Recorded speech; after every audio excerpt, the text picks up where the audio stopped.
Hi, it's Mike with the Portage County Safety Council. I'm here with our steering committee member and Ohio BWC representative, Nick Koya. Welcome to the podcast, Nick.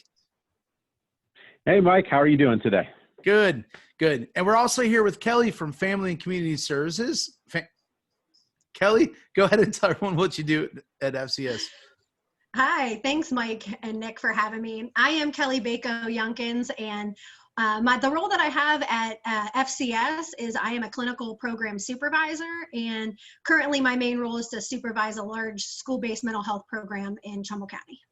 So that's awesome, Kelly.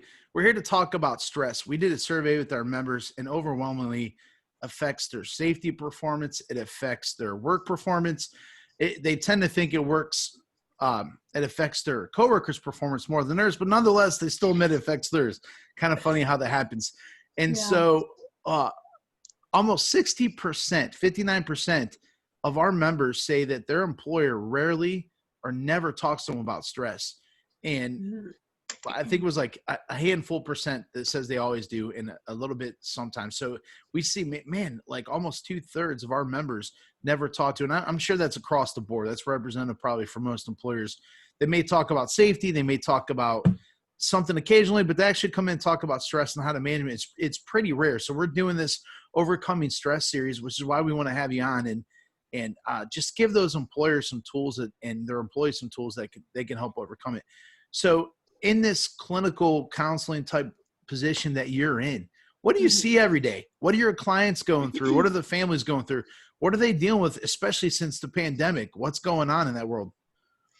Absolutely. And thanks again for having me on. Talking about stress is definitely something that we address daily, if not weekly, as the COVID pandemic is impacting our staff. It's impacting our teachers, our schools, our kids, our families, and obviously employees, because many of our staff are employees also, other than just members of a family. So in general, what we see is we're seeing a much amplified impact of stress. So whenever I answer a question, I like to speak to it generally first and then unpack it. So what you can see from any individual in the impact of stress is you're going to see some changes in some key areas of behavior. You'll see changes in eating, sleeping, mood and attitude, substance use or abuse. You may start to see some changes in their hygiene, how they're taking care of themselves, their outward appearance, and then of course their behavior or performance. And the changes in their behavior or performance differs from each person because stress is unique to the individual. However, stress affects everybody, Right. And so on a global basis, you're going to see those key areas impacted. Yeah, we talked about this yesterday, Nick. There are warning signs, aren't there? There are warning signs. Every active shooter, and it doesn't have to be that extreme, but drug abuse. If you have someone in your family that went through addiction process, you start to see phases that they go through. Yes. And there's a lot of warning signs. And I think one of the most unfortunate things we all go through is we tend to maybe minimize it or say, maybe it's not my place. That's their thing. You know what I mean? I'm not my brother's keeper. They're a grown man or woman, etc. And we kind of back off that, but we see it. And in hindsight, it's 2020. But what can we do to really take action and see from that perspective? What steps could we take to really say, okay, now's the time to step in? Maybe we see, maybe they're not combing their hair the same way, and it's not that big of a deal. And then they look tired. Yeah. But, we hear them complain, man, I hardly slept at all last night. What are some things we could start to poke around and have those conversations in there to really open the door, so to speak, to step in and start to intervene? Absolutely. The first piece is just being an active observer. Whatever your role is in your organization, if you're a manager, a supervisor, a boss, just being observant to the general hum and behavior and flow of the people. It's very easy then to pick out the nuances. One of the things that I like about the counseling field is there's a saying that you can't know yourself by yourself. And so one of the things that you can do is run the risk of offending somebody by just saying, hey, I noticed that, you don't really seem to be yourself lately. You seem to be a little bit more on edge. You're more quick to respond, a little more edgy. is anything going on? Anything I could do to help, or do you want to talk about it? And then, that gives them, that invites the door for them to talk about it if they feel safe, or to dismiss it and move about their day. So pointing out those little nuances, and then if you directly supervise people, I like to have that conversation at just pointing out any noticeable changes in their behavior or attitude or functioning, and just check in and say, hey, how you doing? Right. Yeah. Yes. Well, we talked about this some yesterday, Mike, because, from a safety standpoint of things too, we often know injuries occur because of a lot of different causal factors. And one of them is this human error, and we're bringing all these stressors into the workplace. So being an effective leader, an effective safety manager is also about understanding your people and building these people skills to interact with them, identify those issues, and kind of have those check-in points to say, hey, you seem a little off today. What's going on? Let's, how's the family? Whatever it may be, that lead in to have that conversation. But I think in this environment, as leaders, we're expected to do that for our employees. What are we doing for self-checks on ourselves too? Because now it's amplified, right? We have more emotions that we're going to have to manage on the floor, and we have our own personal stressors happening outside of here. It's political season, it's COVID season, it's holiday season. It's all just coming to this volcano right now. So what are some self-checks we could do for ourselves to make sure that we can be that effective leader? I think that's a great question. Would you like me to speak to that? Absolutely. Because I Sure. think, the stages of grief, I kind of, because I do this stuff and I have a social service aspect to my job, not just safety. I go through and I just pay attention to stuff, because I would do support groups with our veterans and different things in our programming. So I kind of think about the emotional aspect a little more probably than the average person. I'm sure you're like that because you're in clinical counseling as well. And I'm sitting there and catch myself, and I'm like, forget all this. This thing ain't even real when COVID first hit. And I realized, and then I was like excited about it, because I got to well, I'll just do this, and kind of made fun. And then after like the 3-week lockdown never ended, I started getting angry. And then they closed the gyms down. I was like, you can't take my gym from me. That's one of my only outlets. And it started clicking. I'm going through the stages of grief here. So yes, right. I think the biggest thing to overcome is probably that first stage in denial, to really kind of accept, hey, I probably have some issues. So go ahead, Kelly. Yeah. So Nick, I appreciate you and Mike, the input that you have to share. That it prompts me to think of a couple of things that are sometimes helpful to perform those self-checks. I have a saying that when we're teaching clients or clinicians, that in general, people tend to sit with their stuff either too much or not enough. And so one of the first practical strategies that you can use for yourself is to know which one you are. Do you tend to sit with your stress, your grief, your anxiety, your depression, your overwhelm too much, or do you not sit with it enough? Because that's going to be the first key to helping you figure out what to do. If you're somebody who sits with the stress too much, or the depression, or the grief, or the anxiety, then we need to get into action. And if you're somebody who doesn't sit with it enough, then we need to take some time to do some self-reflection to understand, well, what are my stressors? What sources are they coming from? Are they coming from work? Are they coming from family? Are they coming from financial stressors? Are they coming from medical? Are they coming from lack of social connection? Where are my stressors? And then you gotta kind of unpack it another step below to, what do I need? What unmet need do I have? And how can I get it? And over time, you're never going to completely eliminate stress, but you will reduce unnecessary stress, and you'll more adequately manage it when you do experience it. So it's almost like a ditch on both sides of the road, right? So in one, you kind of go into depression and different things, and there's almost like a numbness on both sides.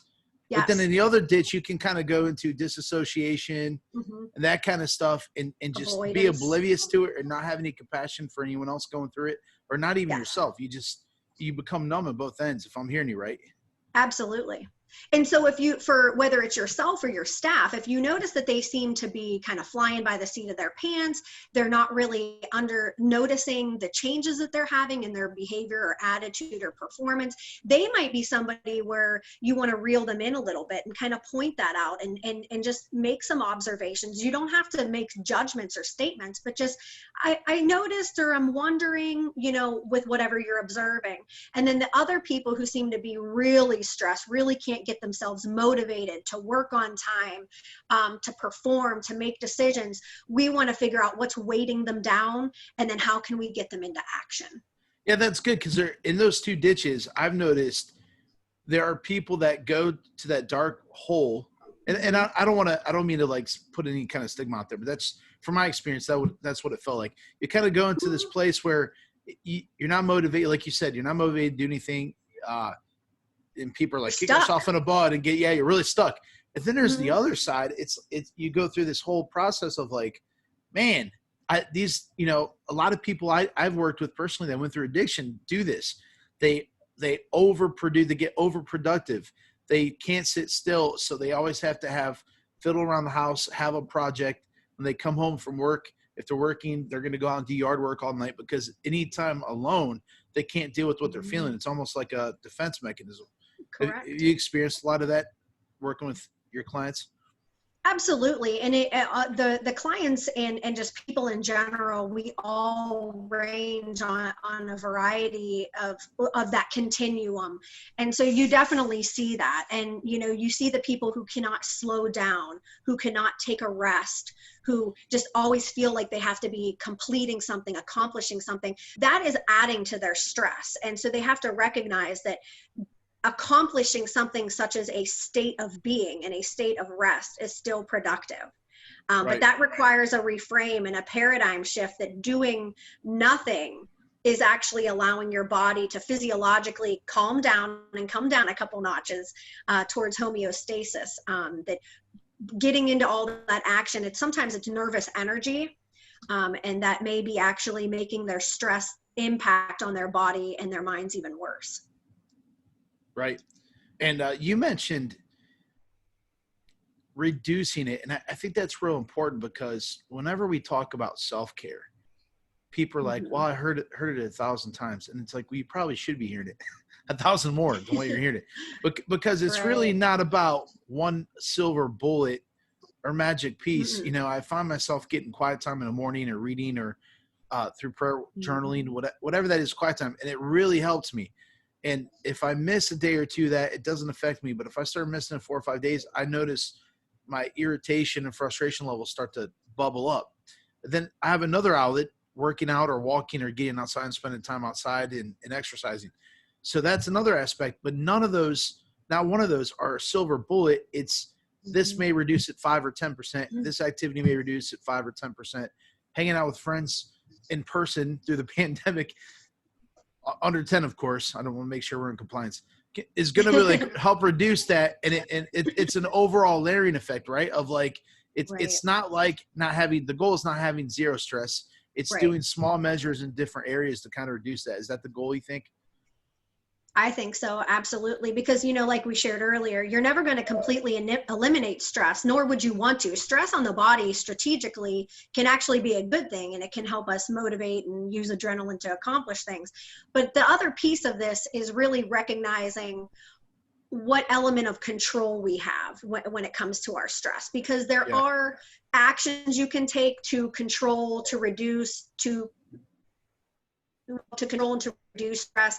But then the other piece of it is really about controlling our attitude and our reaction to it. And that sometimes doesn't have any action to take. So we just have to be aware of what's in our control and what is not.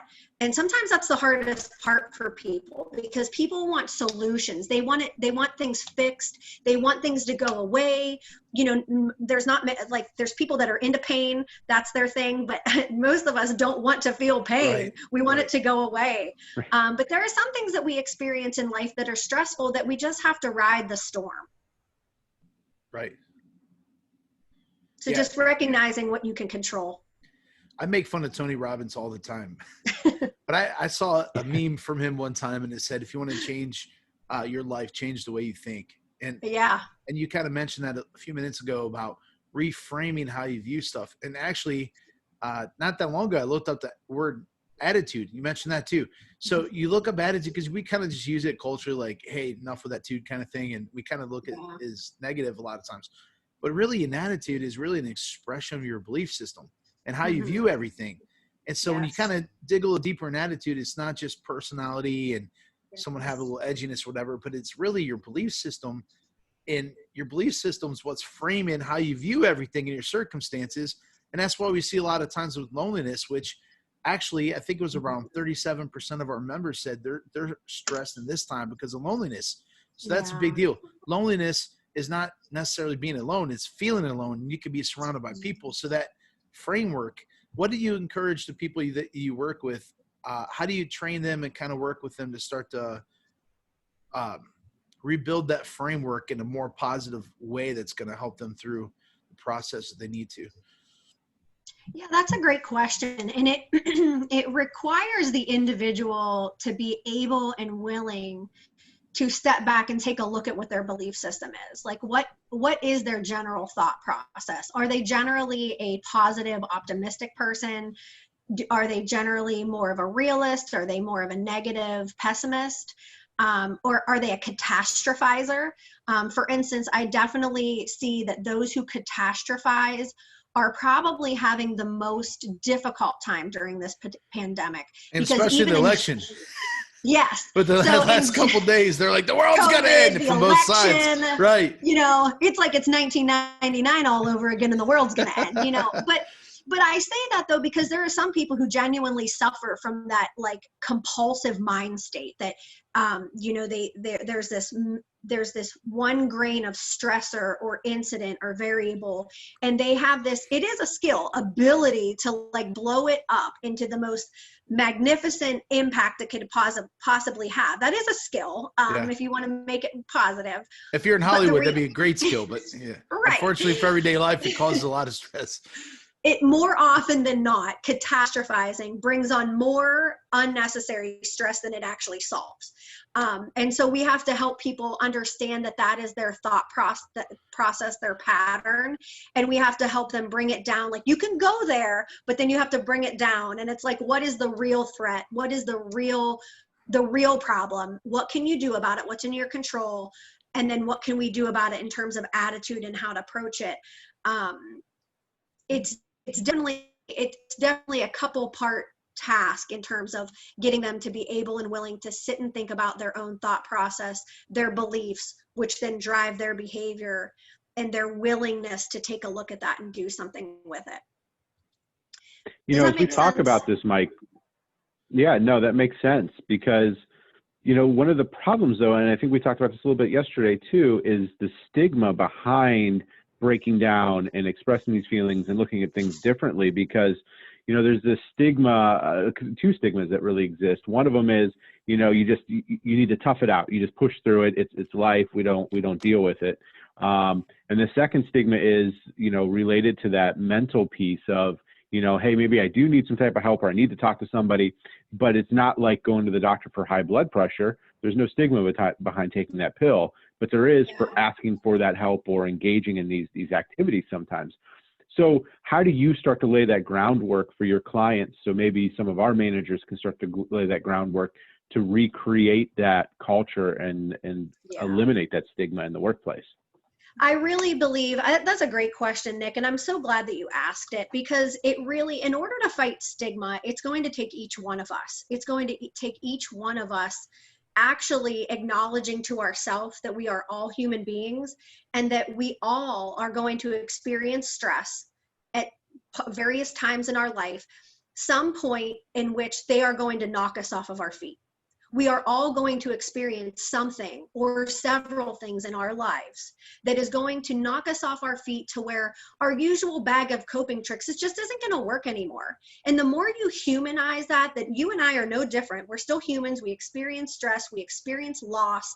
And that it gets to a point where even I need help, that I need somebody to help me help myself figure out what's wrong, what's really bothering me, what isn't working for me, and hey, is there something that you have that you could tell me that I didn't think of yet? Because I genuinely believe also that you want to encourage people that they innately know the answers to helping themselves. But it goes back to that saying that I had, is we don't know ourselves by ourselves. And so normalizing that we need another human being on the other end to help us out. There's nothing wrong with that. That doesn't make that doesn't make anything wrong with us, that we need somebody else to mirror us back so that we can understand ourselves. So I try to promote that from the very first contact with any clients and families. I try to normalize that from the very first contacts with any of my supervisees, that we're human, that there are going to be tough times in our life, and that I encourage them that if it gets to the point where something just isn't working, just know that we all get to that point, and I'm happy to help in any way if they feel safe enough with me. Yeah, I know a lot of times when I work with people, and even gone through this process myself to certain degrees, is whenever we go through a hard time in life, it seems like, whether that's real or perceived, because really to us, it's the same thing. It doesn't matter if it's just how we're interpreting something or it's a real circumstance to get through. There's like this identity crisis that happens. And and I'm not talking about gender identity or personality disorder, and all those things are relevant, but I just mean they go through this formless, and I say that because you probably know what I'm talking about, but the people that don't understand it, we go through this like formless stage where I've had grown men come to me and like, I don't know who I am anymore. And it's like, hey, you just lost your job. And I realized that literally we anchor our identities, don't we, in certain things. And to a person, an individual, whether a man or woman, anchors in work and then they lose their job in a pandemic, that causes, it's not just emotional, it almost causes an identity crisis, because their identity was so anchored in that one thing rather than being anchored into multiple healthy things. And so when that one thing is shaken, it feels like their whole life is falling apart. I went through it. I was part of an organization 10 or 12 years ago when I was engaged. I wasn't married yet. And everything in my life was great. My career was starting to take off. Getting a house, becoming a homeowner, getting a Jeep, all these cool things are happening that I just wanted. I had a truck, I had a Jeep. I was like, this is great. And then I go through the whole process of this one part of my life was literally falling apart. It was a volunteer organization I was a part of, and it was chaos. And I called my wife at the time, or fiance, I can't remember where we were at in that stage, but, and I'm like, I don't want to do anything anymore. I want to take off. I want to get out. I went through, and she was a little tough on me. I was expecting her to be a little gentle, but she gave me some perspective. And the perspective was, hey, you got A, B, and C going for you. Why are you worried about this one thing? Why does it feel like your entire world's falling apart? And I'm like, dang, you're right. And so I kind of see this, the solution to what we go through. I almost see it, as you were talking, you and Nick are talking, is like a pyramid with like 3 levels to it. So that first level is probably like self-care, right? We're by ourselves. We go to the gym. We take the dog out for a walk, get some sunshine, drink some water, whatever it is, get more sleep. And that's kind of the brunt of what we're going to be doing. The next level up, like you said, we can never know ourselves in isolation. So I'm a huge believer in that, and community and support systems. So that support system, when what I'm doing on a day-to-day basis, like you said, doesn't work, I should have people in my life, or try to have not toxic people. I have relatives that have been married 5 times, and no offense to them, and they'd be okay with me saying it, but I'm not going to go to them for marriage advice, because that's not an area where they've won in. You know what I mean? And not being judgmental. I'm going to go to the old couple that's been around or the happy couple that I see, like, hey, there's some here. Give me some advice in this area. Or I'm going to go through, whether that's fitness, marriage, any of that stuff. So that support system, like you're saying, just someone to say, hey, what's going on? I'm dealing with this. What do you think about this? And then there's a layer on top of that, which would be professional help. So walk us through that. At what point do we, I think that's the hard part for a lot of us is, okay, I've taken care of this stuff. It's worked. And like you said, it doesn't work anymore. So I go to a support system. How do we know to go from that second to that third thing of, you know what, maybe I need some professional help, and go beyond just talking to my Uncle Bob about whatever I'm dealing with, or my mom or sister, or however that looks. Then go to the next stage, like, you know what, this may be something I really need to professionally deal with. Absolutely. Well, if you're really into solutions, the thing that I find exciting about counselors is that we're all like a box of chocolates. Okay. So there's something out there for everybody. Okay. And we have many different niches and areas of expertise. So if you have a specific problem or a specific stressor, there's experts out there that can literally help you solve that problem and support you through that process in much less time than it would be if you muddled it through yourself. So I always like to promote that to people of, go seek an expert, because they really are out there and they can help you. It's exciting to me, and it doesn't have to wait until there's a crisis. Unfortunately, what I see with people, and this is just in general, people in general, and definitely people in the workplace, is people, they don't change until they learn enough that they want to, or it hurts enough that they have to. Wow, So that's true. Yeah, and that's really a tough one, because there's a lot of hurt that you can, and pain that you could avoid if you could just educate people and learn enough and motivate people enough to change because they want to, rather than waiting until it hurts so much that they have to. What ends up happening, unfortunately for my industry, is that many people who take that first step, that they might think that maybe they need professional help, or that they're willing to have a professional help them with their problem, is usually there's some kind of crisis. But if you want to take that step before there's a crisis, getting in touch with professional help is really easy, and it's becoming easier now, and more with telehealth and teletherapy. It's making a phone call. It's calling up a mental health agency that's in your community, that's on your insurance network.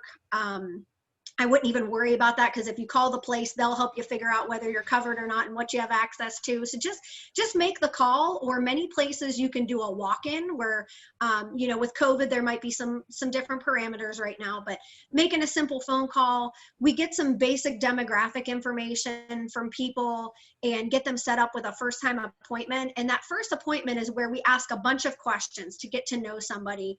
What's the problem? What's hurting? What could we maybe help with? And then we're able to kind of nail down within an hour or less what it seems to be. And we give you some feedback, and then we connect you to the available help. There's a continuum of help that can help people. And we let them choose what sounds good to you, what sounds like, what might you be interested in having help with. And if they're not sure, then we tell our recommendation. We say, given this of what you said, here's this, and this that you could try that could help. Yeah. So I think I want to sit on this for a minute. You mentioned the second stage indirectly. I think you mentioned it, of change, contemplation. Yeah. And I notice, like, when I teach this and I do the classes that I've done pre-COVID, going through there, I've noticed it's terrible, because you said it. There almost has to be a consequence for them to even to get in the contemplative from the pre-contemplative stage. And like, something happens, someone dies. You see it at funerals. Something happens. I need to change my life, or you get put on blood pressure medicine. Now you're like, now it's time to get in shape, and then you get used to it. And it's really, but it's so difficult, because I've tried to literally hundreds of people. I've tried to navigate through. I'm not a professional counselor, so I'm not doing any kind of therapeutic type stuff. So, but just in that event of just showing them, hey, you kind of started out initially motivated to avoid a consequence. And I'll draw like a little rectangle, and then I'll split it down the side in half. And I'll say your first half, you start out was 100% motivated by consequence, to avoid consequence. And now you're going through, you really need to transition this into a vision for your life. What do you really want at the end of this? If it's addiction, okay, that's great to be sober, but that's not a life. That's not a vision for your life. That's just a part of a better life.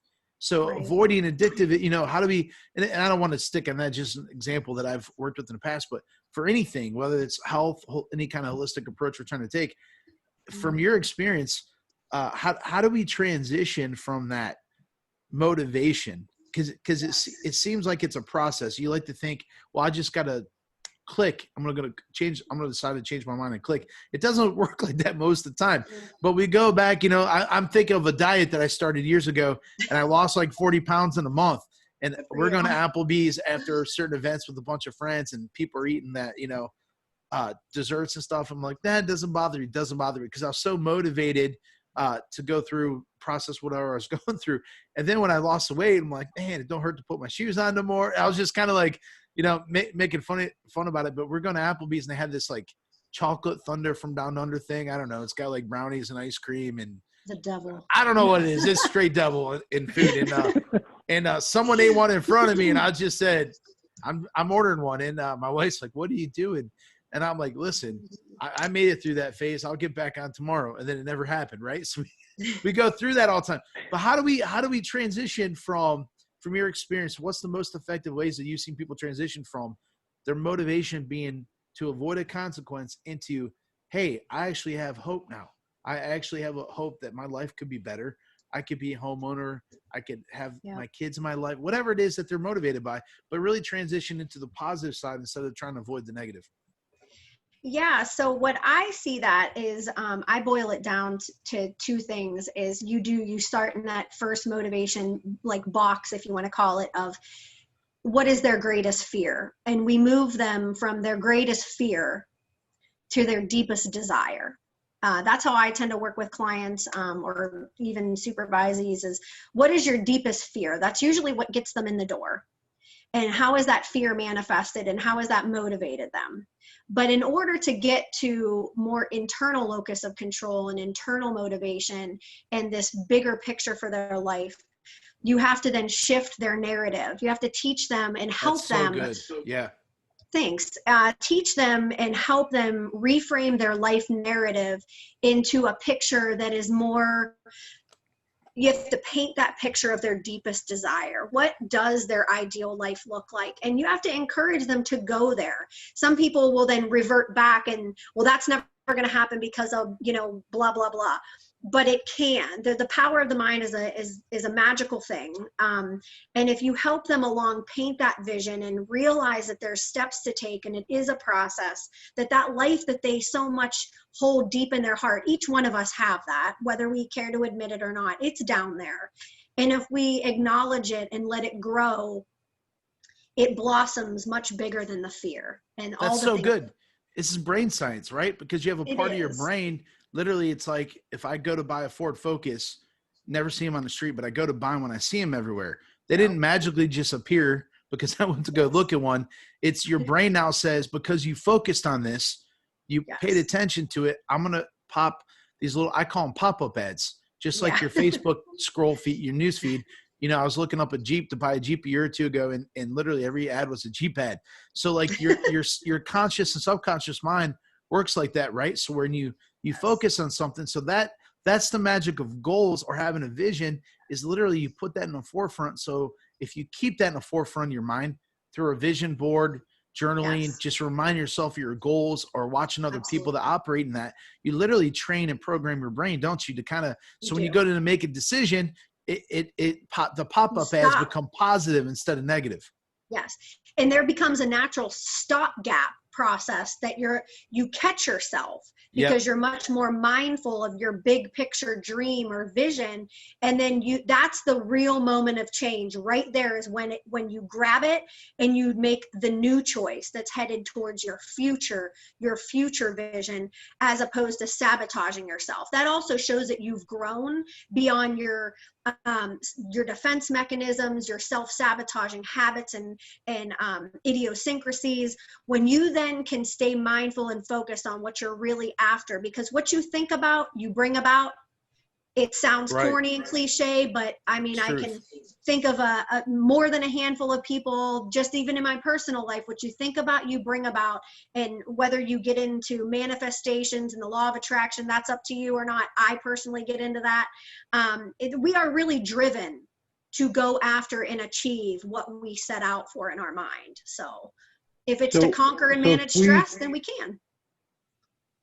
So if we take this back to a business model, then, from a clinical model on both your sides, it makes a lot of sense. So I start to think of this both from a safety mindset and a leadership mindset inside of a corporation. We know we've all been in those companies that were miserable to work for and really didn't do well. And we've been in those companies that were very successful. And I think a lot of that has to do with environment. It has to do with the tools we give our employees. And so as managers, how do we start to take some of these thoughts that you're having here and implement that into daily tools or daily environment success for our employees, not only for success of the business, but more success of the employees in creating an environment for them to succeed? Goal setting isn't always about setting goals for production, it's setting personal goals. How do I, as a manager, start to take some of these ideas you're sharing here and implement that in there so I can create that environment to help my employees grow and be healthy? That's a great question, Nick. And it starts with, just like on an individual client level, it's really working with your managers to take a step back and look at what is their management philosophy? What are their management strategies? What is their general attitude and belief about managing and leading people? Because what you'll find when you unpack that is sometimes their own roadblocks. And if they Yes. haven't Mhm. if they haven't navigated their own roadblocks and their own defeating belief systems and practices, there's an old expression that you can only take somebody as far as you've gone.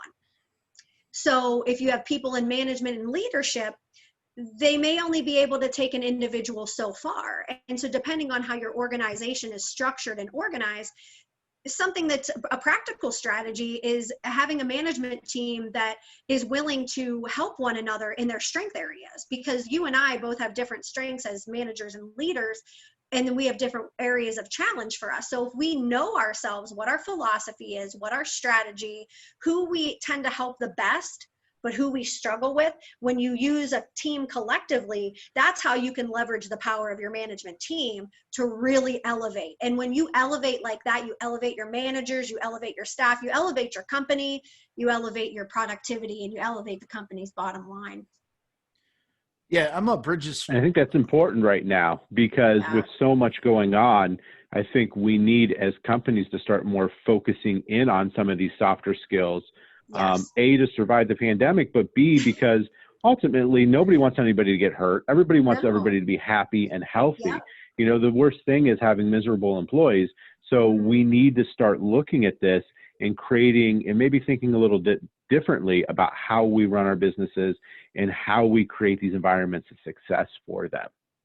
And it takes time, unfortunately, or however you want to label it, to having those conversations and unpacking that. And there's a lot of people that would argue that they don't have the time, but I promise it's a short-term sacrifice for long-term investment, because when you have that positivity, like I just read an article, like, you can't force positive work culture. It's really something that each one of us generate within ourselves, and then it like spreads, that's how we cultivate that.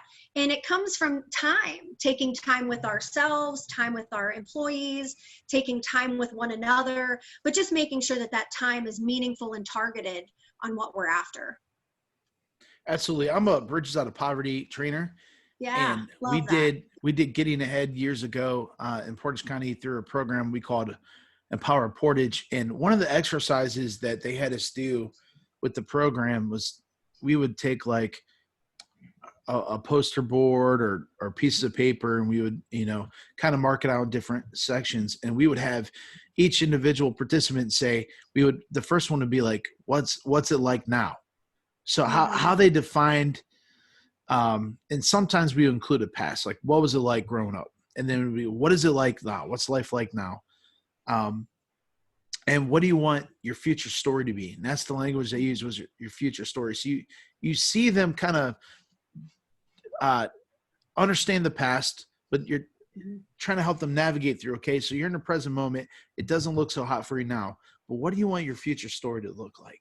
And just don't even write it a list. Draw a picture, and they would have, someone would have a dog in a house, and mine always had a beach in it every time I did it. I don't know why that is, but that's my happy place. So but what you're saying is you would go through there, and a lot of times what's crazy is when I see people that struggle and they're in the middle of the process, and it doesn't matter where they're at on the economic scale, income, or any of that, is literally when they're going through the process and they've been through some stuff, I could literally draw. I used to take the dry erase board and draw some lines, and I would put past, present, and future. Sometimes I would put past, I would split it up between your early childhood and then your recent past. If I'm working with someone in the shelter, I would say, what was it like growing up, and what was it like just before you got here? Because some people had a great childhood, but their adult life was a mess. And then other people like me, we had a messy childhood, but then other part wasn't so bad. So you go through that, and I would go through, what's it like now? And you see, they could explain the past paragraphs and paragraphs and paragraphs. They can even explain the present, but then it kind of gets down a little more. Then I would say, hey, what do you want out of the future? And it was like crickets. Yeah. And I started to realize, wow, they're literally, a lot of them, their mentality is stuck in the past. Some of them are just trying to hang on for the present moment. Very few people that are going through serious life crisis can even process the future. And so just to tell someone, hey, just make some goals for yourself and smile. That works for us, but it doesn't work for if you're going through that mess. And to try to get them to see that, because I'll try to explain it to them, it was real difficult. The one I did was I started going around the room like, hey, tell me your life story in 10 seconds. I would go around the room and they'd be like, I'm 7 years old. I'm an alcoholic. My dad was an alcoholic. His dad was an alcoholic. I'm like, okay, let's look at every item you just told me in 10 seconds. We're going to mark it past, present, or future. Okay. You're an alcoholic, present. Okay. Your dad was an alcoholic, past. Your grandpa was past. And you start going through there and you didn't say zero at the future. You didn't say anything about your future. Your mentality is actually a story that you inherited, and you're just continuing on the present moment. Do you see how you're thinking? And I start to use tools like that. And then they go, I never realized I did that. But like, hey, and that's okay to look at your past and understand what you've been through, and what you're struggling now is healthy. You put a line there, put a line here, but let's get some more lines in the future to kind of lead you out through that pathway. And it seemed like it really affected a lot of people, but literally a lot of times when we go through that formless stage and that little identity crisis, we get stuck through a circumstance of what we're happening, and that kind of paralyzes us, doesn't it? It does. And I think that we experience that in the organizational level. I noticed a long time ago that, and this is just through no fault to its own, it's just that in companies, you have your vision forward, but we get overloaded with everything that is happening, the challenges, the stressors, and before you know it, your head starts to tilt down, and you're just kind of like, you're with your analogy of the past, present, and future, you're just like stuck looking at what's immediately in front of you. But when it comes to promoting managing stress and functioning on a higher level and being more well, we have to look up and out, as a team. We have to be able to address the issues that are right in front of us. But going back to Nick's question about how can we as employers and managers, we have to always help each other as managers and supervisors and whichever level you're on, that we lift our heads up and then we look out and paint that vision forward, because that helps the stress level of the organization as a whole so that they don't get stuck. It like pulls them along. Does that make sense? Yeah, I think you could do. No, it does. I'm thinking of the future story. I remember working at Walmart when I was like 18 or 19. I was a young kid, and has a really bad rep since then. But working there as a kid, it was really eye-opening because they took the principles from the founder, Sam Walton, and literally they did it all through a computer, so it was kind of boring. But they literally called it the Sam Walton Way, and I don't know if they still use that or not. I have no idea. But that was 20 some years ago. So I'm in there and I'm going through the process. But they refuse to call an employee, you're an associate. But it wasn't just like a title. When you went through your training, they're like, you're an associate because you're part of this. You're part of the family. This is a family kind of thing. And they went, so it made you feel like you actually belonged. And literally some of the, we were in college at the time, and some of my college buddies that worked there also, we would talk about, hey, it's a Sam Walton Way. And we kind of laugh about it, but it really kind of inspired us and really thought we were part of something more than just a number, getting, stock on the shelves or doing whatever. And so there is that piece. I think you create a vision for your company and you really make people feel like they're part of it. And I think, when you engage employees and let them, say, we know this was safety, right, Nick? You tell me how you can do your job safer, that kind of stuff. Yeah. Even if they give you a terrible answer, that's totally wrong. It's irrelevant to me, because what's really happening is you're building a circle of trust. You're engaging them, and they're feeling a part of the team, like their voice is heard, even if you don't necessarily use the idea because it may not be good. The bigger thing is you develop that, make them feel they're part of the family and that they have a voice in there. And it starts to, okay, you have a broader vision of the company, but now they find their place with it under that umbrella and they latch onto it. And we've discovered, and all three of us know this, if people enjoy the people they work with, they'll do terrible jobs. They won't leave, and you don't have to give them $1 million raise every year to stay. In fact, a lot of people that pump money into employees, a lot of times because they have such a toxic culture, no one to stay. And I'm not saying you should pay people low wages, heaven forbid that. But what I'm saying is literally when people feel part of the company, and a lot of times that's based on that relationship with their frontline supervisor and their coworkers. I'm glad you said that, Mike, because it made me think of something that I wanted to share. That when you think of the global management of stress, you know, we as human beings are capable of experiencing and overcoming an incredible amount of stress and things in our life.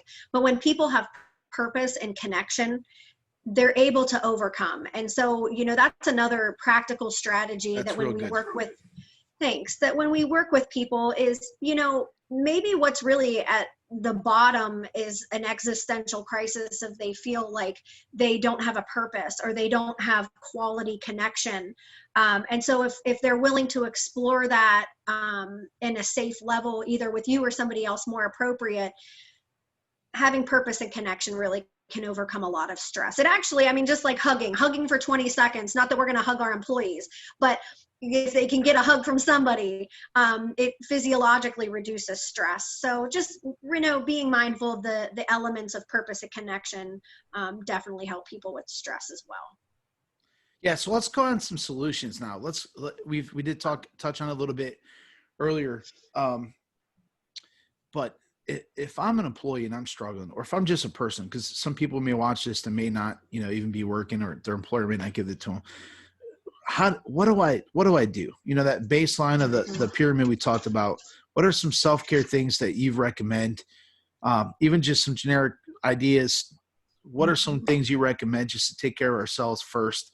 And then we'll go into talking about how we can develop support systems and that, and then go back into the professional help blend with that. So what can we do that first level there? What are some self-care kind of things that we could do to start overcoming stress and just bring some more happiness and value to our life?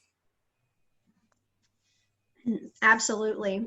The first strategy that I always encourage people to do is to find some time, whether it's even 10 minutes in their day, and start to develop a regular self-reflection practice. That's really hard for people, but again, it goes back to you can't know yourself unless you sit with yourself, and you got to work with somebody else, you know. But spending time to self-reflect, if you don't slow down and really take an inventory of what is going on with you, what is stressing you, and where it's coming from, you cannot get to the part of adequate, efficient strategy. So the first part is self-reflection time. Sitting quietly with yourself and asking yourself pointed questions. The other thing that I suggest that people do, and you can do this with employees as well, is having them look at the domains of their lives. I mentioned this earlier. You know, when you break out any individual's lives, we all have the similar domains. We have our work life, we have our family life, we have our medical or health well-being, we have our financial life, we have our social life or community life, and then you may have a spiritual life. I'm sure I'm forgetting some other domain, but you get the gist. So I always encourage people to write things down. You know, some people really have a hard time with that, but I promise there's a lot of power in the pen. So get out a piece of paper during your self-reflection time, write out those domains of your life. Then take some time looking at each of those domains. What areas in your life are causing the most stress? You circle them. I mean, this can be as elementary. It doesn't have to be rocket science. You circle them, and then you take a look at, you unpack each of these. What is stressing me in these areas of my life? So a lot of getting to solution is first understanding the problem. I should say that. Mm-hmm. So adequate time, understanding the problem and its source. And then when you start to identify what areas of your life are stressful, you then have to take another column and you have to look at, what do you need from that area of your life that you may not be getting? And so you have to acknowledge to yourself that, you know, if there's an unmet need in your family domain? Is there just not enough time and connection that you're getting, and that's stressing you out? You're feeling lonely, you're feeling isolated. Well, then how can you meet that need? And then that leads you into the solutions that are particular for you. So it's all an unpacking exercise.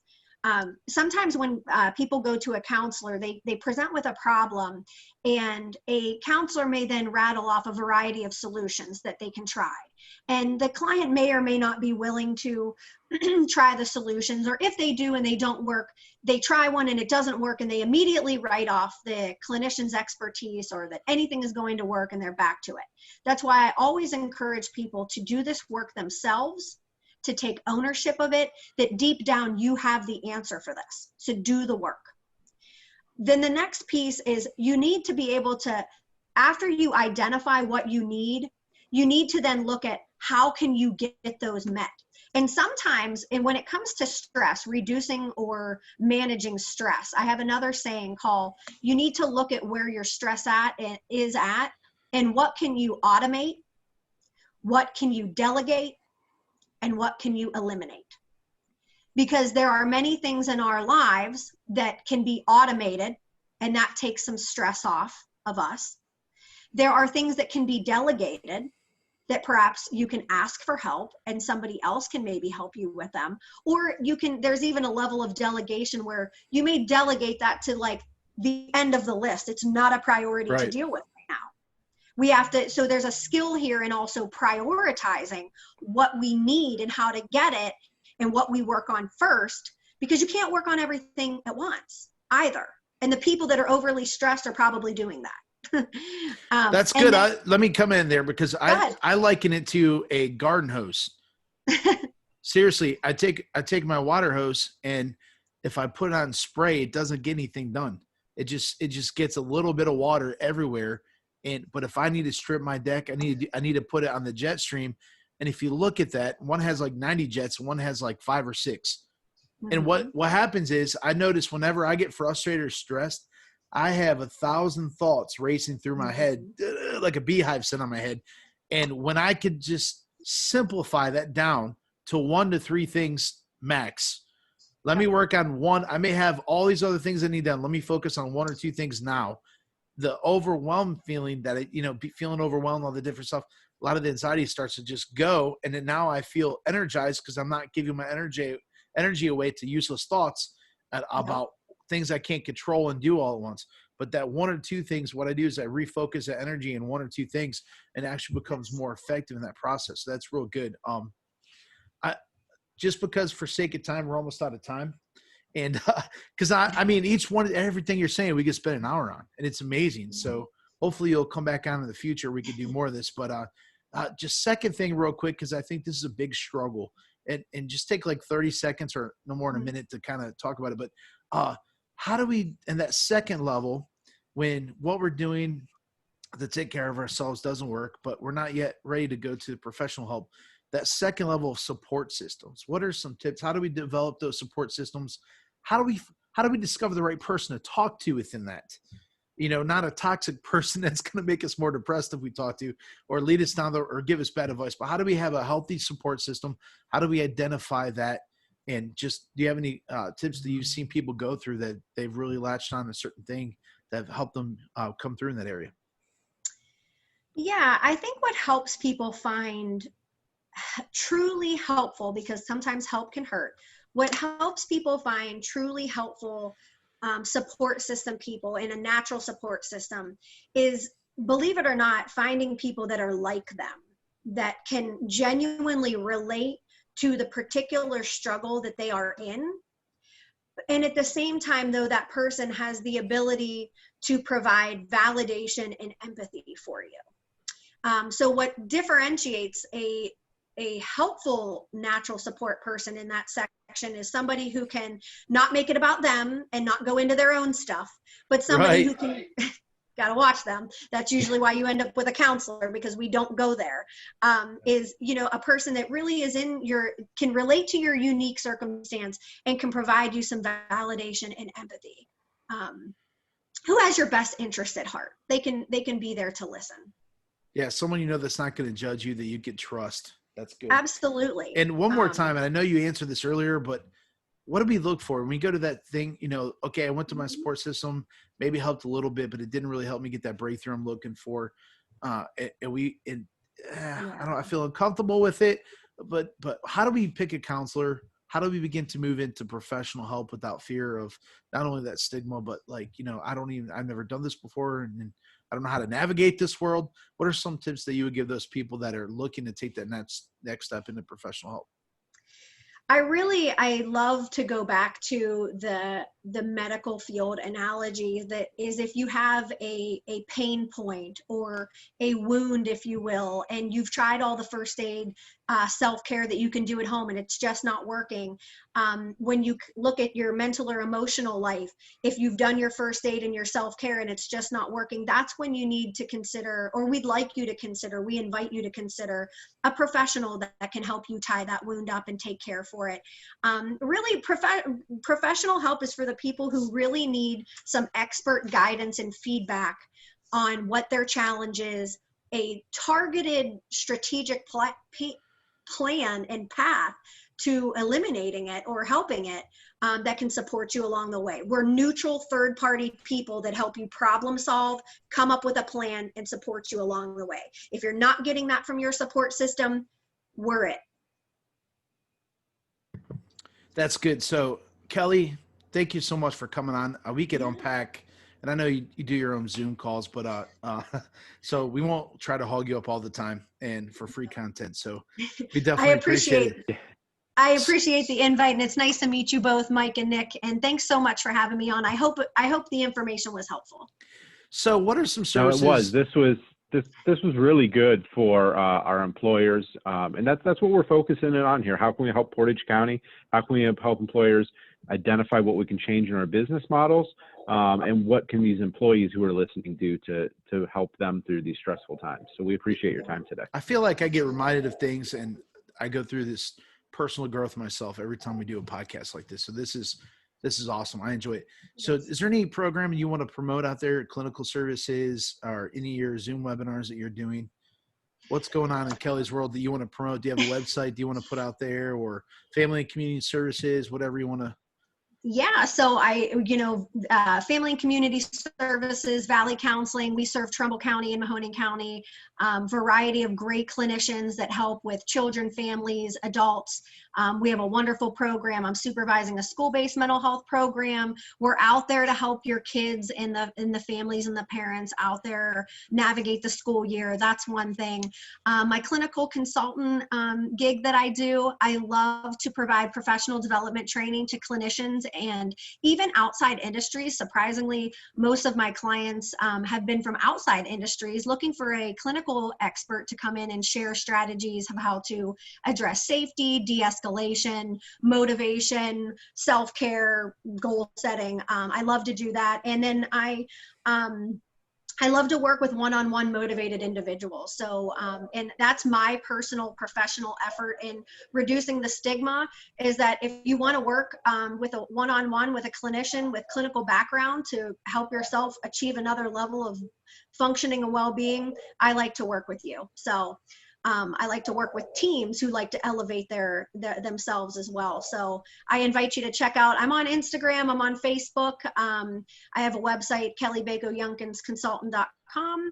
Feel free to look me up, and I like to do this kind of stuff. So I'm always interested to promote mental health and well-being. Next, thank you again. Kelly, thank you again. This is awesome. Everybody out there, thank you for listening. Be safe. Yes, thanks. Bye.